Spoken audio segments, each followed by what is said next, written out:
Сәлем, достар. Бүгін біз тоңазытқыш қалай жұмыс істейтінін білетін боламыз. Білесіздер бе, бұрынғы замандағы адамдар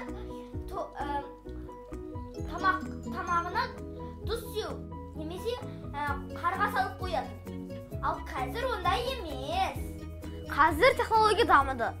Сол үшін тоңазытқыш деген ойлау табылды. Тоңазытқыш деген қалай жұмыс істейтінін үйрену оңай. Ол бірінші компрессор деген құрылғының ішінде газдан суытылады.